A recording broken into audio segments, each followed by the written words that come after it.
Pozdravljeni, dragi otroci, dobrodošli v mojem knjižnem kotičku. V današnjih 2 zgodbah bomo spoznali najmočnejšo deklico na svetu, ki živi kar sama, brez staršev. V družbi opice po imenu Ficko in gospoda Konja. Ja, in ta deklica je res nekaj posebnega in prav zagotovo vsi poznate njeno ime. Zato predlagam, da se udobno namestimo in prisluhnemo 2 zgodbama o prikupni Pika Nogavički, ki sta nastali izpod peresa slovite švedske pisateljice Astrid Lindgren.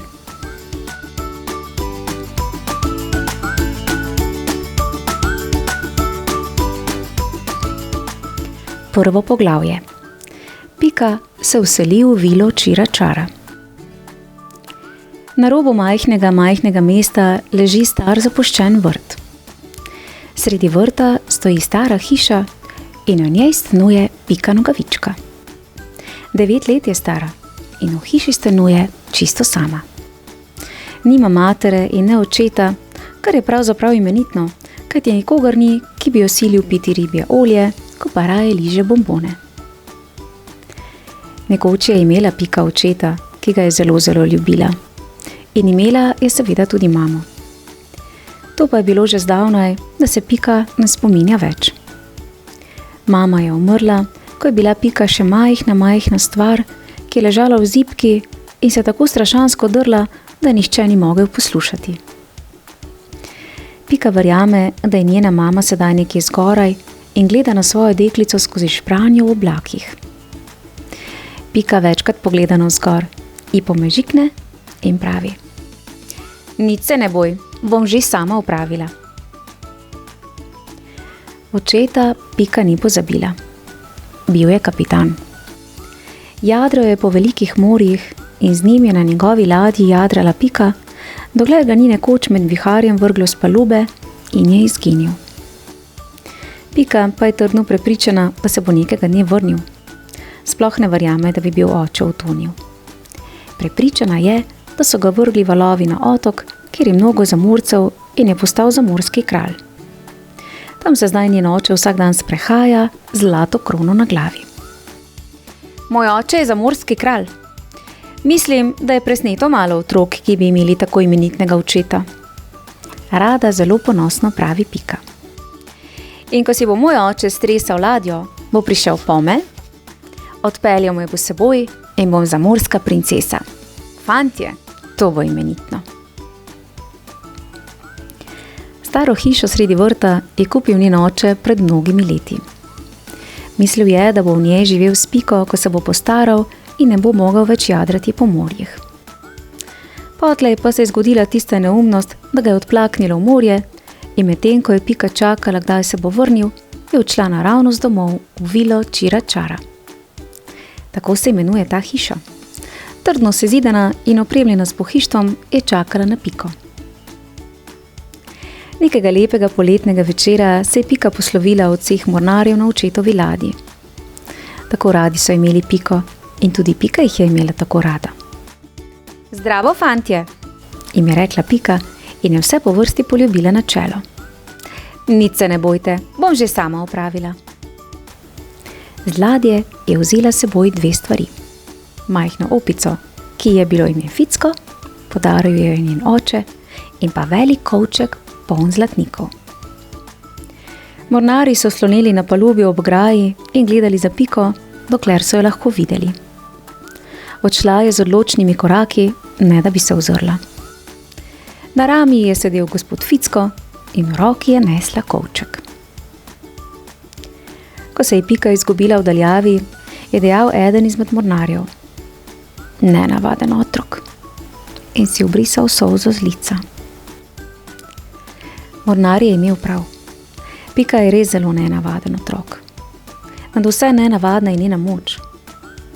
Tako strašansko je močna, da na vsem svetu ni policaja, da bi bil tako močen, kakor je Pika. Če bi hotela, bi lahko dvignila od tal celega konja. Prav to pa je hotela. Pika ima svojega konja, ki se ga je kupila za enim svojih zlatnikov tistega dne, ko je prišla v vilo učila čara. Že od nekdaj bi bila imela rada svojega lastnega konja. In sedaj stanuje konj pri njej na verandi.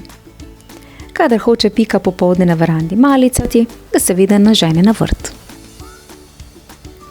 Poleg vile Čira čara sta tu še en vrt in še ena hiša. V njej stanujeta oče in mati z dvema prijetnima majhnima otrokoma, z dečkom in z deklico. Dečko je ime Tomaž, deklici pa Anica. Oba sta zelo ljubka, lepo vzgojena in vljudna otroka. Tomaž nikoli ne grize nohtov in vselej naredi, kar mu naroči mati. Anica nikoli ne godrnja, kadar se zgodi vse po njeni volji. V svoji zlikani bombažasti obleki je zmeraj čedna in zmeraj zelo pazi, da se ne umaže. Tomaž in Anica se lepo igrata na svojem vrtu, pogosto pa si želita še koga, da bi se igral z njima. V tistem času, ko je Pika še križarila s svojim očetom po morju, sta otroka včasih postajala v vrtni ograji in se pogovarjala. To je pa res neumno, da se v sosedovo hišo nihče ne vseli. V njej bi moral stanovati kdo, ki ima otroke. Tomaža in Anice ni bilo doma tistega lepega poletnega večera, ko je Pika prvič prestopila prag vile Čira čara. Za teden dni sta odpotovala na obisk stari mami. Še sanjalo se jima ni, da se je medtem nekdo vselil v sosednjo vilo. Ko sta prvi dan po povratku stala ob vrtnih vratih ter gledala na cesto, še nista vedela, da je tako blizu otrok, ki se bo z njima igral.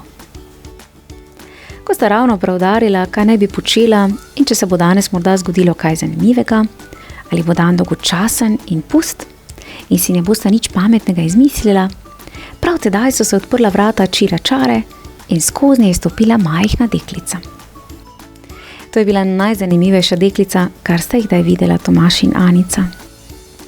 In ta deklica je bila Pika Nogavička, ki je šla na jutranji sprehod. Takale je bila. Njeni lasje so bili iste barve kot korenček in vspleteni v dve trdni kiti, ki sta ji štrleli od glave.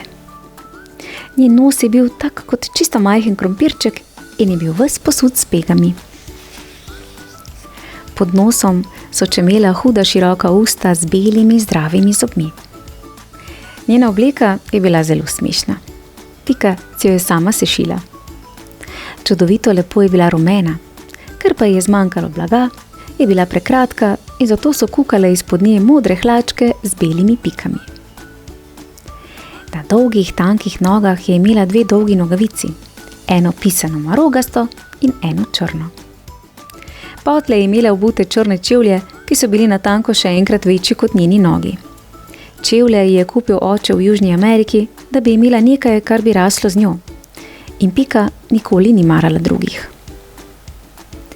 Najbolj začudeno pa sta gledala Tomaž in Anica opico, ki je sedela na rami tuje deklice. Bila je majhna morska mačka, oblečena v modre hlače in rumen jopič z belim slamnikom na glavi. Pika odhaja po cesti. Z eno nogo hodi po pločniku, z drugo po jarku. Tomaž in Anica gledata za njo, dokler jo lahko vidita. Čez nekaj časa se Pika vrne.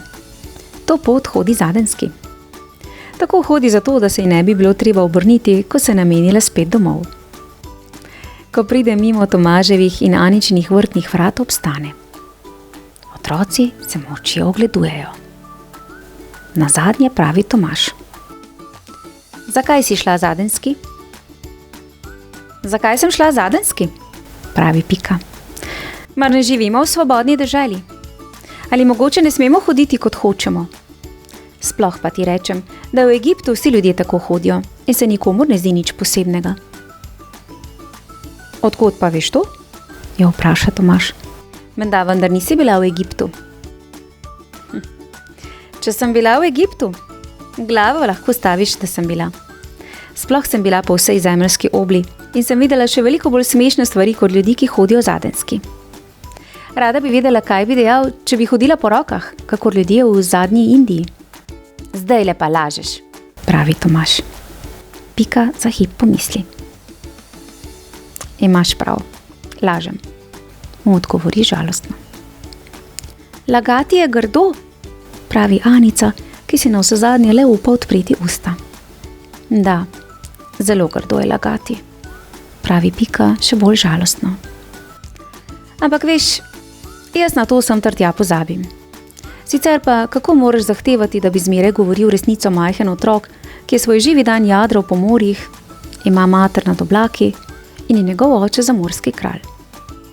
Sploh pa si zapomnita, pravi Pika in njen s pegami posuti obrazek kar žari. V belgijskem Kongu ni niti enega človeka, ki bi govoril resnico. Vsi ves dan lažejo. Začno že na vse zgodaj okoli 7 in ne jenjajo lagati, dokler sonce ne zaide. Če se bo torej še kdaj zgodilo, da se bom zlagala, mi poskusita odpustiti in pomislita, da mi laž uide samo zato, ker sem bila nekoliko predolgo v belgijskem Kongu. Kaj ne? Kljub temu pa smo lahko prijatelji.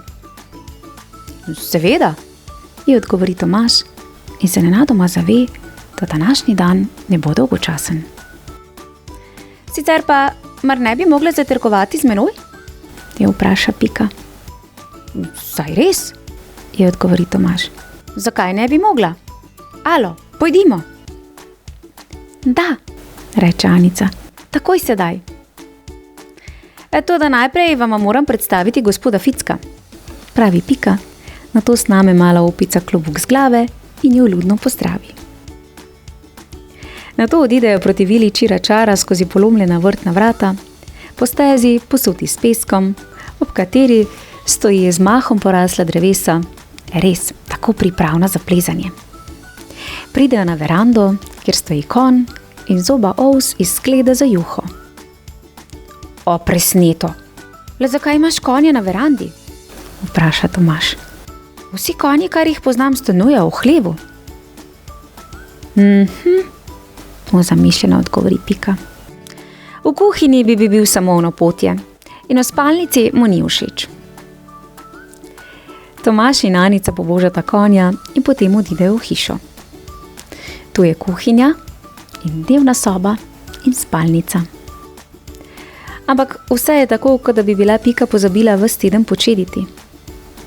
Tomaž in Anica se previdno ozirata, če morda ne sedi kje v kakšnem kotu zamorski kralj. Saj še svoj živi dan nista videla zamorskega kralja. Toda nikjer ni nobenega očeta in tudi nobene matere. Anica boječe povpraša. Ali stanuješ čisto sama v hiši? Kje neki? Z menoj stanujeta vendar gospod Ficko in konj. Že, toda ali nimaš matere in očeta? Ne, sploh ne, pravi Pika zadovoljno. Kdo pa ti potlej pove, kdaj moraš iti zvečer spat in vse take reči? Vpraša Anica. To storim sama, odgovori Pika.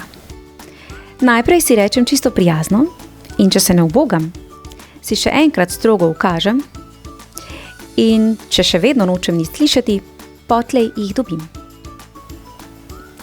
Tomaž in Anica je sicer popolnoma ne razumeta, mislita si pa, da je takole kar pripravno. Medtem pride v kuhinjo in Pika zavpije. Sedaj bomo ocvrli jajčka. Nato prinese 3 jajca in jih vrže pod strop. Eno jajce ji pade na glavo in se razbije, tako da ji rumenjak teče v oči.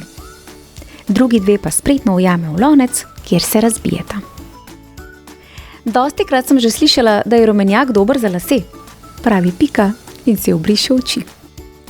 Tako bodo rasli, da bo kar pokalo, bosta videla. Sploh pa hodijo v Braziliji vsi ljudje z jajcem v laseh, zato tudi ni pri njih nobenega plešca. Enkrat samkrat je živel tamkaj starček, ki je bil tako neumen, da je jajce jedel, namesto da bi se z njim mazal lase. In postal je plešast, kot se spodobi. In kadar se je prikazal na cesti, so drli ljudje na kup, da so mu morali priti na pomoč policaji.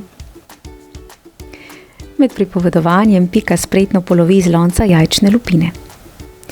Nato sname s stene ščetko za kopanje z dolgim ročajem in začne tako stepati jajca, da pobrizga vse stene naokrog. Kar ostane v loncu, zlije na zadnjo v ponev, ki stoji na ognjišču. Ko je cvrtje na eni strani pečeno, ga vrže skoraj do stropa, tako da se v zraku obrne in ga nato zopet ujame v ponev. Ko pa odsvre še po drugi strani, ga vrže povprek čez kuhinjo, naravnost na krožnik, ki stoji na mizi. Jejta, zavpije. Jejta, dokler se ne shladi. Tomaž in Anica jesta in ugotovita, da je cvrtje odlično. Nato ju Pika povabi v dnevno sobo. V njej stoji en sam kos pohištva. Velika, velika, nizka omara z mnogimi majhnimi predali. Pika odpre predale in razkaže Tomažu in Anici vse zaklade, ki jih hrani v njih. Tu so čudna ptičja jajca, nenavadni polži in kamni, majhne umetelne škatle, lepa srebrna ogledala in biserne ogrlice in mnogo drugega, kar sta Pika in njen oče nakupila na svojih popotovanjih okoli sveta. Svojima novima prijateljema da Pika vsakemu majhno darilo za spomin. Tomaž prejme v dar bodalo z bleščečim bisernim ročajem, Anica pa škatlico s pokrovom, obloženim z rožnatimi školjkami. V škatli pa leži prstan z zelenim kamnom. Sedaj lahko gresta domov, ima reče Pika, da boste lahko jutri spet prišla. Če namreč ne gresta domov, se jutri ne morete vrniti. Škoda bi bilo. Tako mislita tudi Tomaž in Anica. Zato odideta domov mimo konja, ki je pozobal že ves ovs, skozi vrtna vrata vile Čira Čara.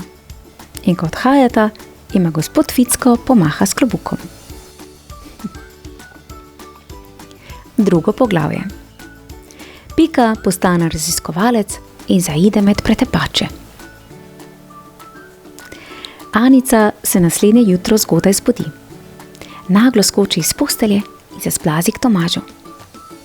Tomaž, zbudi se, mu reče in ga pocuka za roko. Zbudi se, šla bova k zabavni deklici z velikimi čevlji. Tomaž se takoj docela pred rami. Ko sem spal, sem vedel, da mi še nekaj prijetnega čaka. Le spomniti se nisem mogel kaj, pravi Tomaž in sleče jopič. Nato pa odideta v kopalnico. Umijeta se in si učedita zobe, veliko hitreje kot ponavadi. Hitro in rada se oblečeta in celo uro prej, preden ju pričakuje njuna mama, se pridričata po ograji ob stopnicah iz zgornjega nadstropja. Nato pristaneta tik ob pogrnjeni mizi. Sedeta in zakličeta, da hočeta imeti pri priči čokolado za zajtrk. Kakšne namene pa imata? Je vpraša mati, da se vama tako neznansko mudi. Obiskala bova novo deklico v sosednji hiši, ji odgovori Tomaž. Mogoče bova ostala pri njej ves dan, pravi Anica. Ravno to jutro se je Pika namenila, da bo pekla piškote. Gromozansko veliko testa je zamesila in ga zvaljala kar na tleh v kuhinji. Ali se zavedaš, pravi Pika svoji mali opici, da pekač eno figo zaleže, kadar hočeš speči najmanj 500 piškotov? No, in Pika leži na tleh ter vneto pritiska srčke v testo. Ne stopaj v testo, gospod Ficko, pravi Pika, prav takrat pa pozvoni. Pika steče k vratom in jih odpre. Od peta do glave je bela kot mlinar in ko prisrčno stresa Tomažu in Anici roko v pozdrav, ji zagrne v cel oblak moke. Zelo lepo je, da sta prišla, jima reče in strese svoj predpasnik, da se iz njega spet pokadi oblak moke. Tomaž in Anica vdihneta v grlo toliko moke, da se jima zaleti in morata kašljati. Kaj počneš? Je vpraša Tomaž.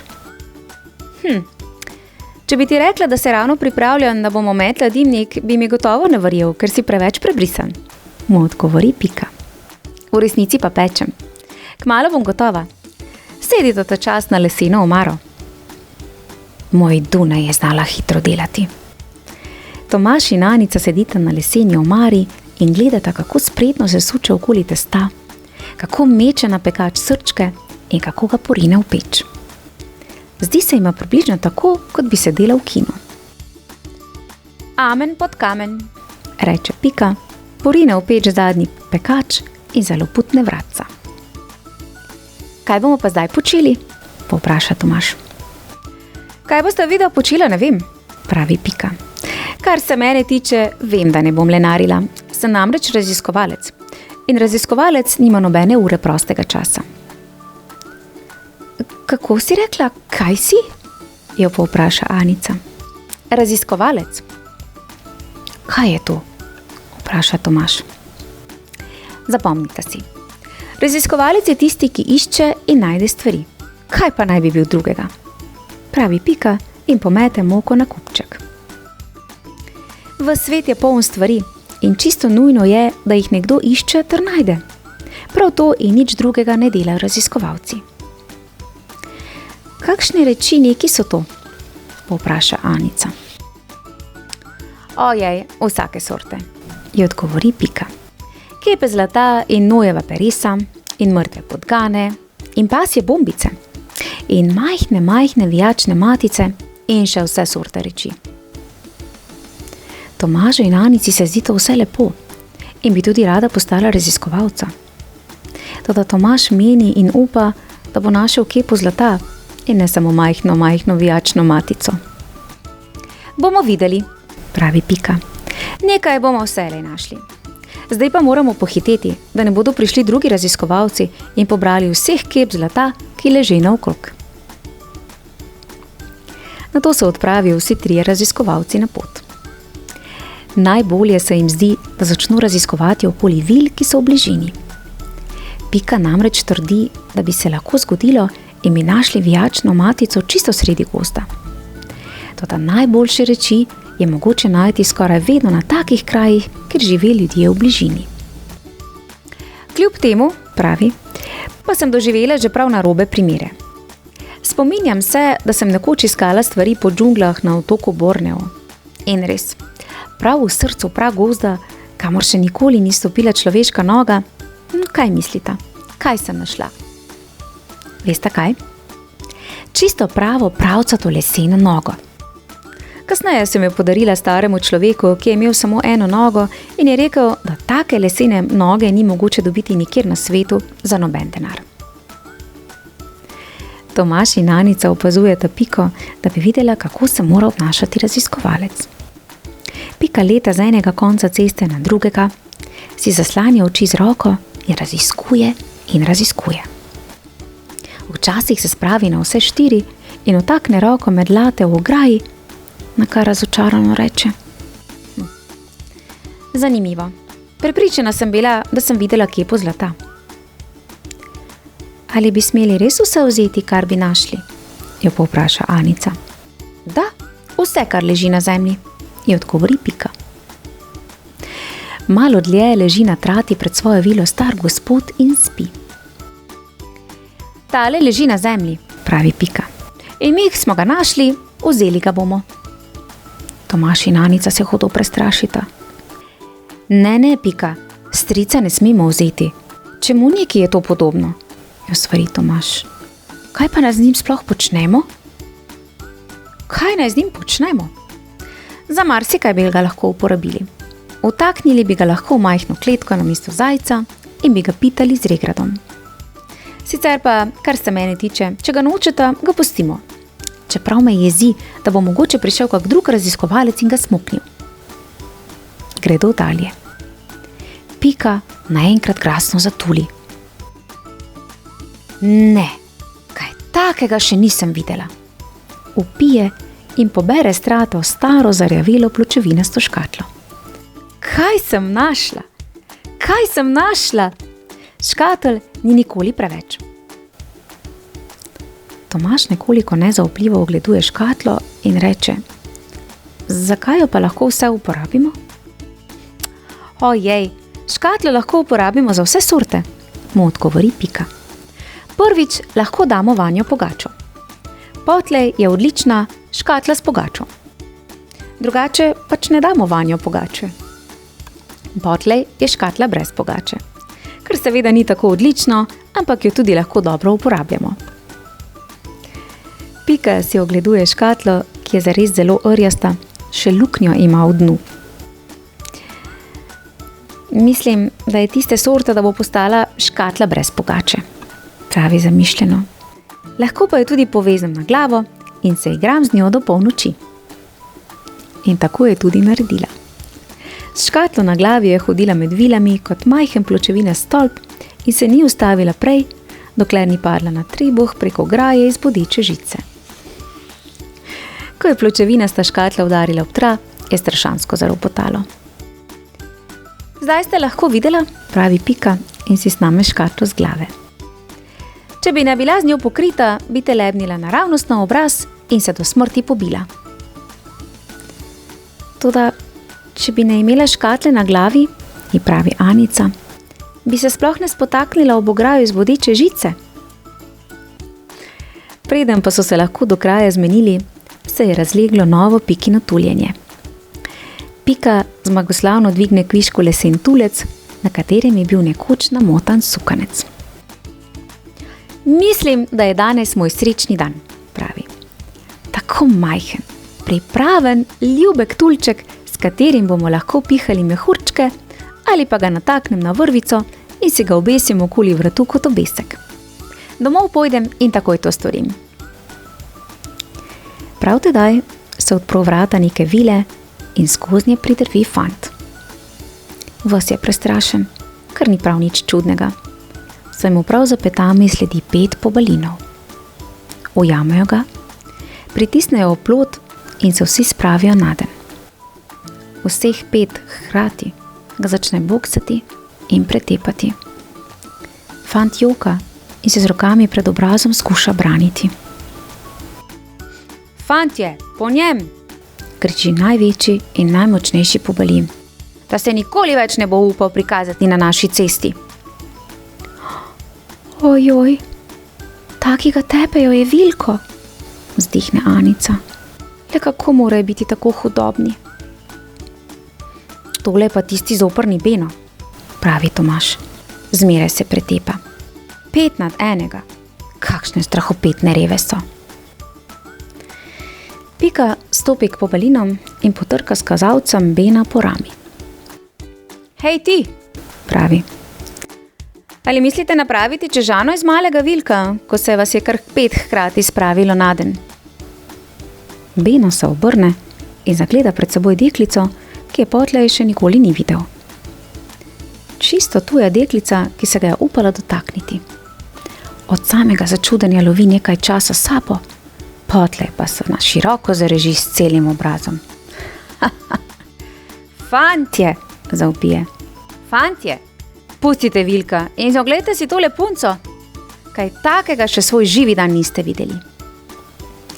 Beno se tolče po kolenih in se krohota. V hipu se vsi nagnetejo okoli Pike, vsi, razen Vilka, ki si briše solze in se previdno stisne k Tomažu.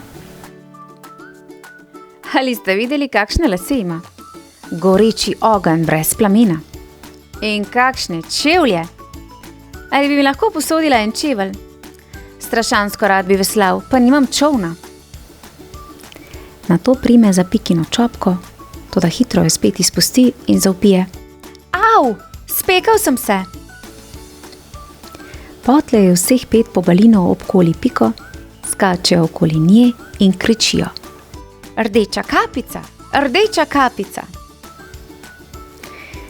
Pika stoji sredi kroga in se prav prijazno smehlja. Beno je upal, da se bo razjezila in da bo začela jokati, ali da se bo vsaj prestrašila in bo poplašena.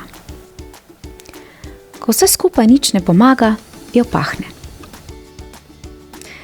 Zdi se mi, da se ne znaš lepo obnašati do deklic, mu reče Pika. Nato ga prime in dvigne s svojima krepkima rokama visoko v zrak, odnese proti bližnji brezi in obesi povprek na vejo. Nato zgrabi drugega pobalina in ga obesi prek druge veje. In nato se loti tretjega ter ga posadi na steber v ograji pred prvo vilo, nato popade četrtega ter ga zabriše čez ograjo, da obsedi med rožami sredi gredice. Zadnjega pretepača pa posadi v čisto majhen otroški voziček, igračko, ki stoji na cesti. Pika, Tomažek, Anica in Vilko stoji še nekaj časa ter se ogledujejo pobaline, ki so od začudenja popolnoma onemeli. Potlej jim Pika reče: Reve ste. 5 se vas pravi na enega samega fanta. To je strahopetno. Povrh vsega se pa še obregate ob majhno šibko deklico. Fuj, kakšna packarija. Pojdimo zdaj domov, pravi Tomažu in Anici, Vilko pa reče: Če te bodo še kdaj skušali pretepati, mi samo povej.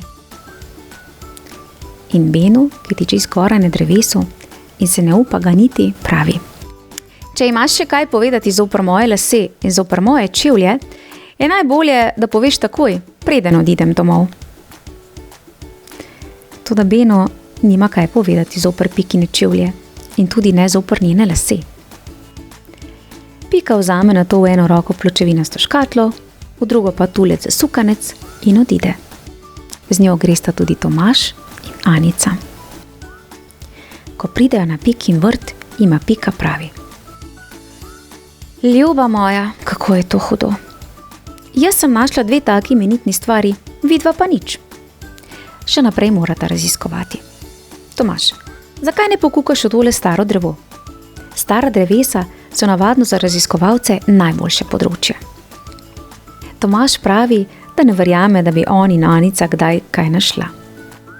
Le da bi Piki ustregel, vtakne roko v drevesno duplo. Ni mogoče, vzklikne ves začuden, izvleče roko in jo dvigne. V njej ima lepo beležko z usnjenimi platnicami. V posebnem tulcu je majhen srebrn svinčnik. To se mi zdi neverjetno, reče Tomaž. Zdaj si se lahko sam prepričal, mu pravi Pika, da ni nič lepšega kot biti raziskovalec. Čudim se le, da se več ljudi ne ukvarja s tem poklicem. So korjači in čevljarji in dimnikarji in vse sorte. Toda raziskovalci, kje neki, to ni zanje. Na to reče Anici: Zakaj ne stopiš še k tistemu staremu drevesnemu štoru in ne sežeš van? Gotovo najdeš skoraj zmeraj kaj v starih drevesih. Anica seže z roko van in zagrabi za rdečo koralno ogrlico. Tomaž in Anica sta tako osupla, da stojita nekaj časa nema in lovita sapo. Prepričana sta, da bosta poslej prav gotovo vsak dan raziskovalca. Ker se je Pika sinoči do polnoči žogala, je postala sedaj nenadoma zaspana. Mislim, da moram leči, jima pravi. Ali bi lahko šla z menoj in me odela? Ko sedi Pika na robu postelje in se zuva čevlje, ji zamišljeno ogleduje in pravi: Rad bi veslal, je dejal tisti Beno. Reva, fej! In zaničljivo se namrdne. Ga bom že še naučila veslati. Povej no, Pika, jo spoštljivo vpraša Tomaž.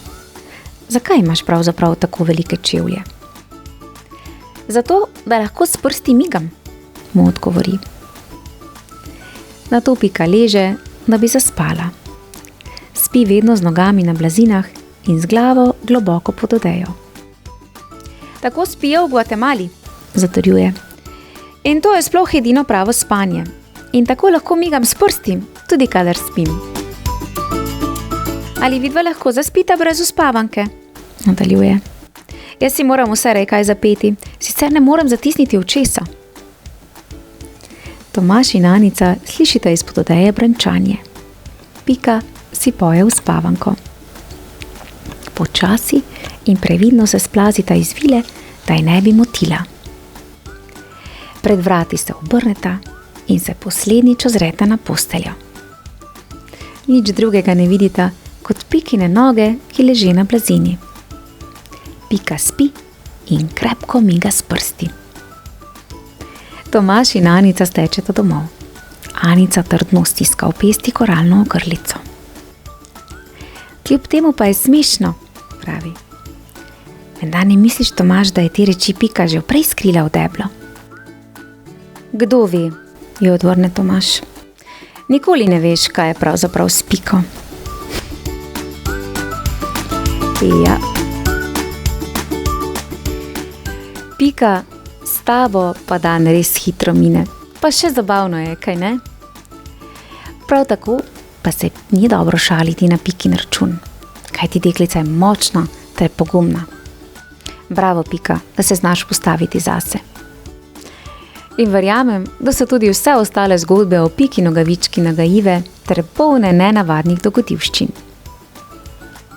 Otroci, v mojem knjižnem kotičku pa lahko prisluhnete še drugim zabavnim zgodbam slovenskega nagajivega fanta po imenu Peter Nos. Uživajte, lepo se imejte in se kmalu spet poslušamo. Čau, čau. Ja, Pika. Si pa res zabavna deklica.